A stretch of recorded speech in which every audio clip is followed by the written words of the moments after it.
انسانوں کی پیدائش سے ہزاروں سال قبل کا زمانہ، جب آسمانوں میں خدا کے ایک مقرب اور چہیتے بندے کی شہرت عام تھی، فرشتوں کو درس دینے والا استاد جسے اللہ نے بلند مقام بخشا تھا، لیکن ایسا کیا ہوا کہ اس نے خدا سے بغاوت کر لی اور دربار الہی سے دھتکار دیا گیا۔ حضرت آدم علیہ السلام کی پیدائش سے قبل آسمانوں پر دو قسم کے مخلوق رہتی تھی، ایک نوری اور دوسری ناری۔ نوری مخلوق نور سے پیدا کیے گئے تھے، جسے ملائکہ یا فرشتہ کہا جاتا ہے۔ یہ دن رات عبادت الہی میں مصروف رہا کرتے تھے، اور ان کے یہاں نہ عورتیں ہوتی تھی اور نہ ہی ان کی نسل چلتی تھی۔ دوسری مخلوق ناری یعنی جنات تھے، جو آگ سے پیدا کیے گئے ہیں۔ ان کی عورتیں بھی ہوتی تھیں اور ان کی نسل بھی خوب پھیلتی تھی۔ خدا نے انہیں اپنی حمد و ستائش کرنے کے لیے بنایا تھا۔ یہ سب اللہ کے آسمانی لشکر تھے۔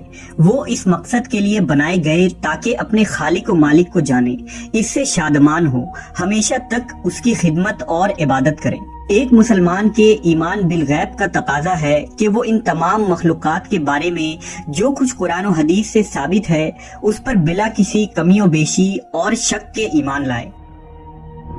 انہی مخلوق میں ایک معزز ہستی عزازیل تھا۔ عزازیل کا مطلب ہے خدا کا عزیز۔ اسے اللہ نے دہکتے ہوئے آگ کے شعلوں سے پیدا کیا تھا۔ حضرت آدم علیہ السلام کی پیدائش سے 144,000 سال پہلے سموم جنات کی پیدائش ہوئی۔ یہ جنات کا بابائے آدم تھا۔ سموم جن کو زمین پر بھیج دیا گیا، جہاں 300 سال گزرنے کے بعد زمین پر اسے اپنی نسل کی جن مخالف ملی، جس سے اس نے شادی کر لی، اور وقت گزرنے کے ساتھ کثیر تعداد میں اس کی اولادیں ہوئیں۔ ابتدا میں تو یہ قوم جنات اللہ کے فرما بردار اور اطاعت گزار تھے، لیکن بہت جلد یہ سرکش اور نافرمان ہو گئے۔ جب ان کی بدعمالیوں کی حد پار ہو گئی تو کثیر تعداد میں جنات نے موت کا ذائقہ چکھا اور وہ مر گئے۔ اس دوران جو نیک جنات تھے وہ باقی بچ گئے اور ان کی نسل آگے بڑھی۔ انہی جناتوں میں ایک مشہور جنات جن چلیپا تھا۔ چلیپا کا چہرہ ببر شیر جیسا تھا۔ چلیپا نہایت ہی قد آور اور بہادر جن تھا۔ اس کی بیوی کا نام تبلیس تھا، جس کا چہرہ بھیڑیے کی مادہ کی طرح تھا۔ وہ اپنے شوہر کی طرح دلیر اور طاقتور جن تھی۔ اس کی تمام قوم پر اس نے اپنی دھاک بیٹھا رکھی تھی، اور قوم کا بچہ بچہ چلیپا کا احترام کیا کرتا تھا۔ ان کے یہاں ایک بچے کی پیدائش ہوئی جس کا نام عزازیل تھا۔ عزازیل میں اپنے ماں اور باپ دونوں کی خصوصیات شامل تھی، یعنی وہ نہایت ہی سرکش، مکار، بہادر اور طاقتور تھا۔ روایتوں کے مطابق قوم جنات کو دنیا میں بسایا گیا، اور یہ حضرت آدم کی پیدائش سے 50,000 سال قبل کا زمانہ تھا۔ بہت جلد یہ جنات سرکش ہو گئے اور خدا کے نافرمان بن گئے۔ جب جھگڑے اور فساد سے زمین لرزا اٹھی تو آسمان سے فرشتوں کو حکم دیا گیا کہ جاؤ اور ان سرکش جنات کو مار پھینکو۔ لہٰذا اس کائنات میں پہلی خون ریز جنگ ہوئی،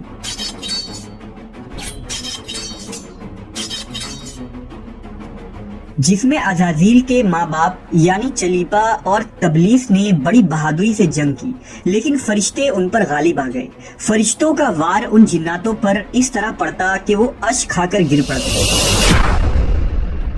اسی جنگ کے دوران عزازیل کے ماں باپ مارے گئے اور قوم جنات کے سرکش جنوں کو قیدی بنا لیا گیا۔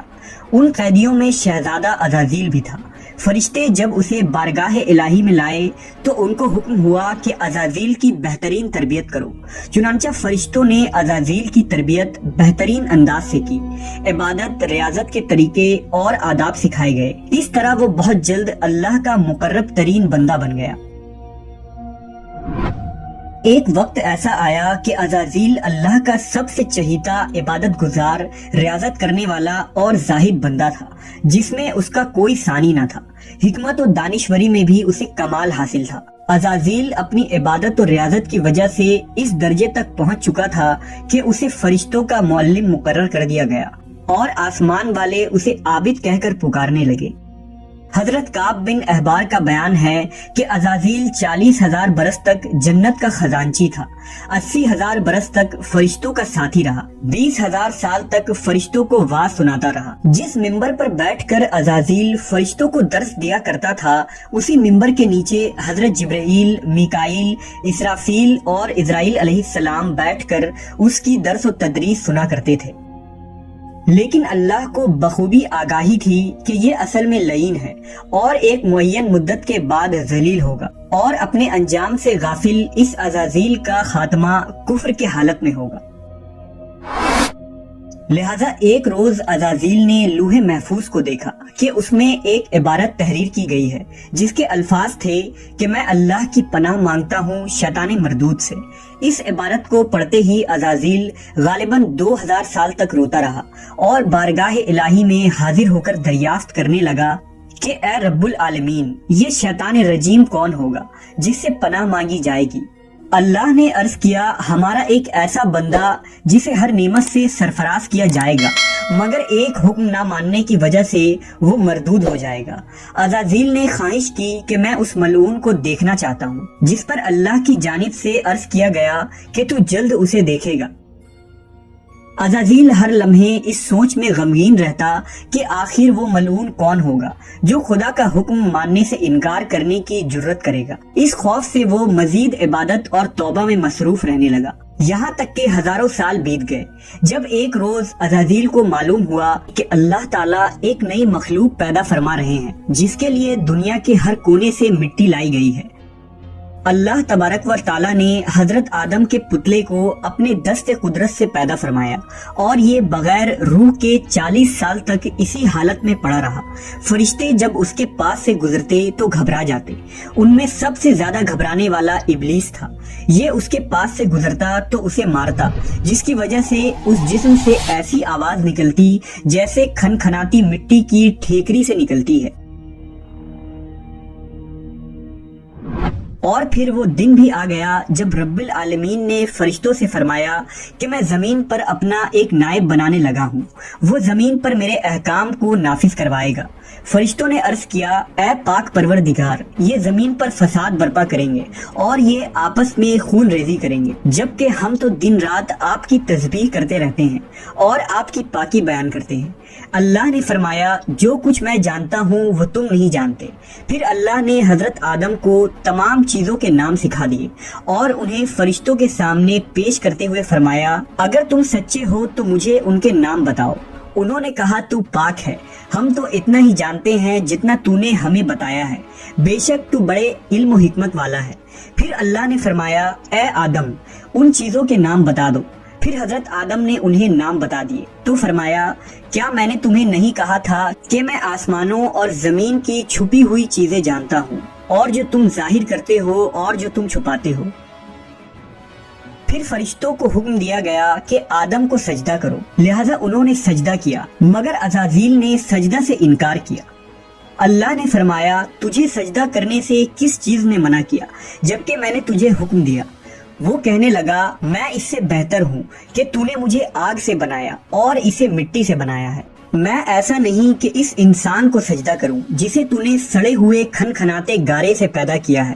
اللہ نے فرمایا، اب تو یہاں سے نکل جا، کیونکہ تو مردود ہو چکا ہے اور قیامت تک تجھ پر میری پھٹکار ہے۔ عزازیل نے کہا، اے میرے رب، مجھے روز محشر تک کی مہلت دے دے۔ فرمایا، جا، میں نے تجھے متعین وقت کے دن تک مہلت دے دی۔ اس نے کہا، مجھے تیری عزت کی قسم، میں ان سب کو یقیناً بہکاؤں گا، ان پر حملہ کروں گا، ان کے آگے سے بھی اور پیچھے سے بھی، اور ان کے دائیں جانب سے بھی اور بائیں جانب سے بھی، اور آپ ان میں سے اکثر کو شکر گزار نہیں پائیں گے۔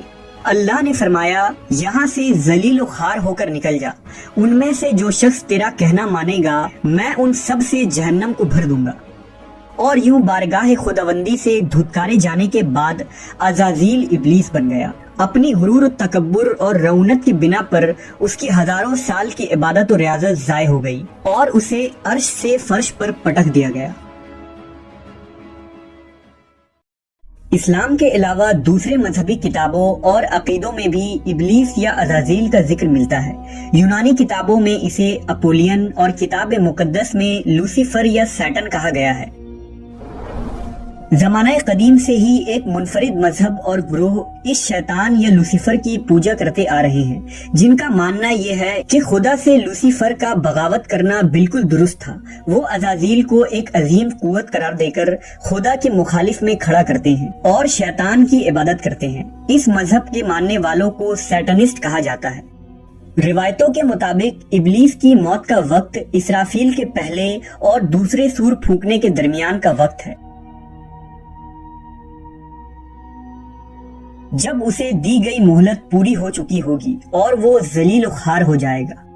قرآن مجید کے مطابق روز حشر خدا کے فیصلے کے بعد ابلیس اپنے پیروکاروں سے اعلان برات کرتے ہوئے کہے گا کہ تم اپنے گناہوں کے خود ذمہ دار ہو۔